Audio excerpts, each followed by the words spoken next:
अयोध्या का भव्य राम मंदिर, जिसके निर्माण के लिए हर किसी ने दान दिया।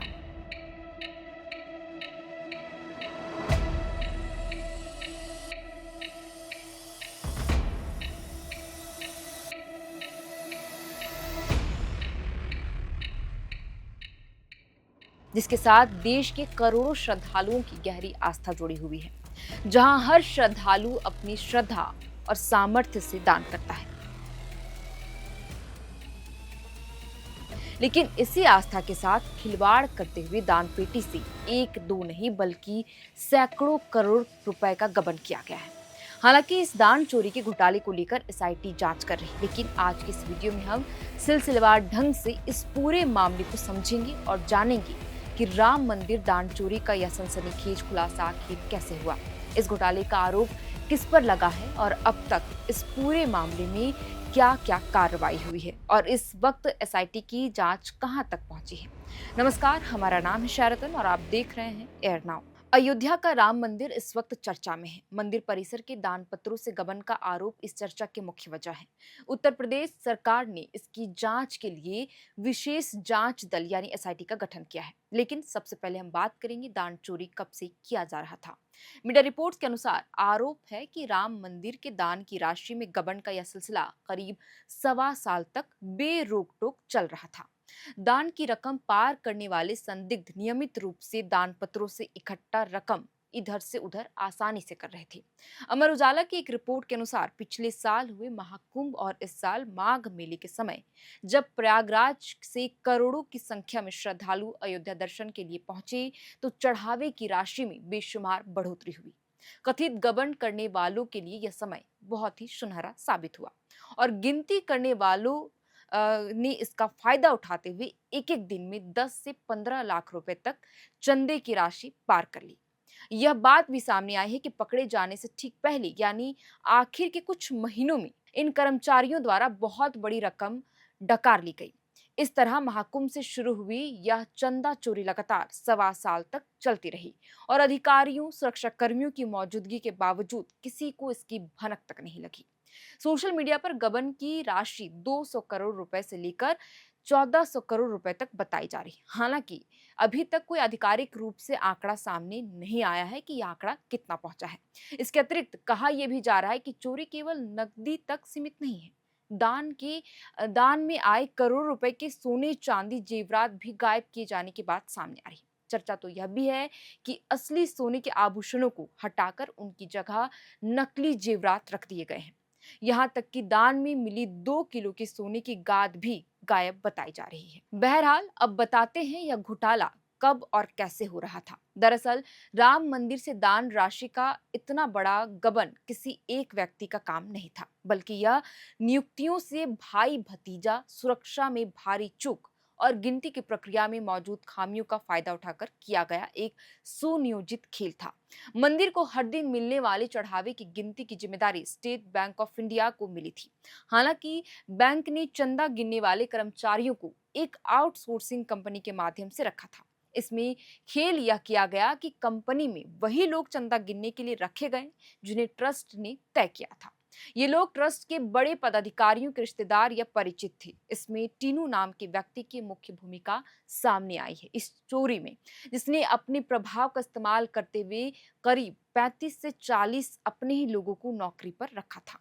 अब तक की मिली जानकारी के अनुसार चोरी का तरीका यह था कि गिनती से पहले ही सभी दान पत्रों की रकम एक जगह जमा कर दी जाती थी, जिससे कुल राशि का पहले से कोई अंदाजा नहीं होता था। इसका फायदा उठाकर मात्र 12 से 18 हजार रुपए के मासिक वेतन पर काम करने वाले ये कर्मचारी गिनती के दौरान ही रोजाना 10 से 15 लाख रुपए पार कर लेते थे और अंत में बची हुई रकम का डाटा दर्ज कर देते थे।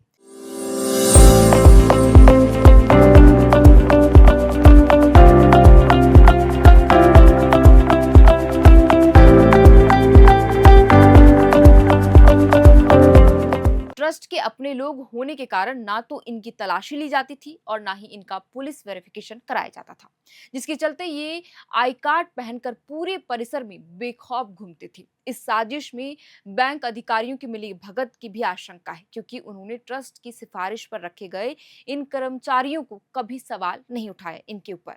हालांकि मंदिर में सीसीटीवी कैमरे लगे थे, लेकिन रियल टाइम मॉनिटरिंग और ऑडिट व्यवस्था पूरी तरह फेल रहने के कारण चोरी पकड़ी नहीं जा सकी। फिलहाल एसआईटी ने सीसीटीवी फुटेज को सबूत के तौर पर कब्जे में लेकर जांच शुरू कर दी है, जिससे कई बड़े खुलासे होने की उम्मीद है। बहरहाल, अब आपको बताते हैं कि मंदिर में गबन का खुलासा आखिर हुआ कैसे। दरअसल राम मंदिर में चल रहे गबन के इस बड़े मामले का खुलासा मुख्य रूप से 2 चरणों में हुआ।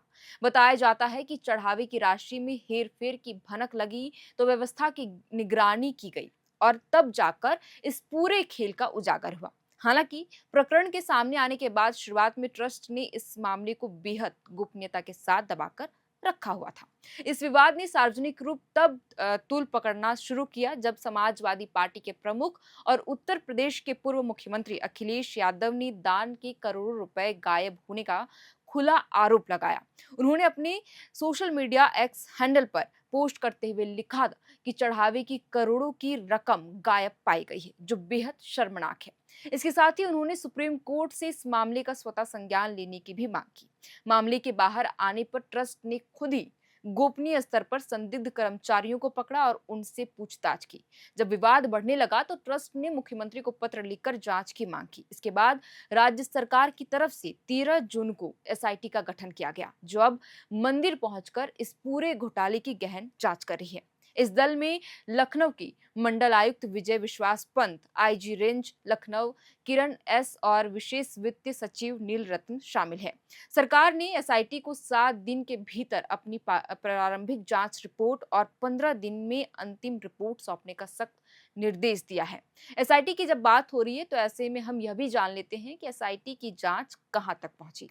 टीम ने मंदिर परिसर स्थित ट्रस्ट के कार्यालय पहुंचकर दान राशि से जुड़े महत्वपूर्ण रिकॉर्ड, दस्तावेज और वित्तीय अभिलेख अपने कब्जे में फिलहाल ले लिया है। एसआईटी ने घटना से जुड़े अहम सीसीटीवी फुटेज को साक्ष्य के तौर पर कब्जे में लिया है। टीम ने इस बात की भी बारीकी से जांच की है कि दान पत्र कहां रखे जाते थे, गिनती से पहले उन्हें किस कमरे में ले जाया जाता था और वहां निगरानी की क्या कुछ व्यवस्था की गई थी।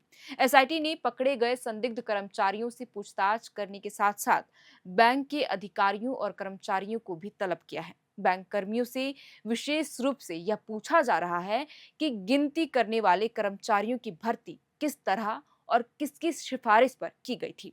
यह जांच केवल वित्तीय हेरफेर तक सीमित नहीं है। एसआईटी यह भी गहराई से खंगाल रही है, यानी कि जांच कर रही है कि क्या इस गबन के पीछे किसी बड़े पदाधिकारी, ट्रस्टी या शक्तिशाली व्यक्ति का संरक्षण, मिलीभगत या लापरवाही थी।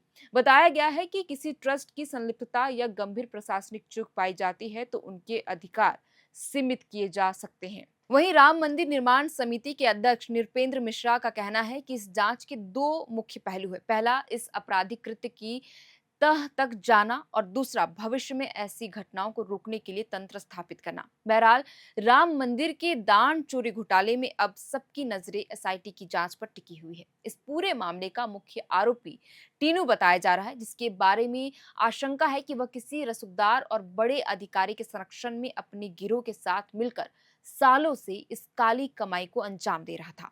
यह बेहद संवेदनशील और गंभीर मामला है, क्योंकि इस मंदिर के लिए देश के करोड़ों नागरिकों ने अपनी श्रद्धा और स्वेच्छा से दान दिया था। ऐसे में आस्था के पैसे पर करोड़ों की डकैती डालने वाले ये आरोपी कब तक पकड़े जाते, यह देखना भी बेहद दिलचस्प होगा। फिलहाल सबसे बड़ा सवाल यही बना हुआ है कि क्या इन चोरों को सख्त सजा मिलेगी या फिर यह मामला भी वक्त के साथ सरकारी फाइलों के सफेद पन्नों में दबकर रह जाएगा। राम मंदिर दान चोरी घोटाले को लेकर आपकी क्या राय है, आप क्या सोचते हैं, हमें कमेंट बॉक्स पर लिखकर अपनी राय जरूर बताइएगा। आप देख रहे थे यार नाउ, मेरा नाम है शरतन, कैमरे के पीछे मौजूद है हमारे सहयोगी अभिषेक मुकुंद। बहुत बहुत शुक्रिया। FRP pressure vessels are made using fiber reinforced plastic, a powerful combination of high strength glass fibers and corrosion resistant resin. At Duraplast, we manufacture these vessels using advanced filament winding technology. Layer by layer, resin coated glass fibers are precisely wound over a rotating mold, creating a structure that is lightweight, high strength, and built to handle pressure. The result? Superior corrosion resistance, longer lifespan, lower maintenance costs for industries that demand performance without compromise. For customized FRP pressure vessel solutions,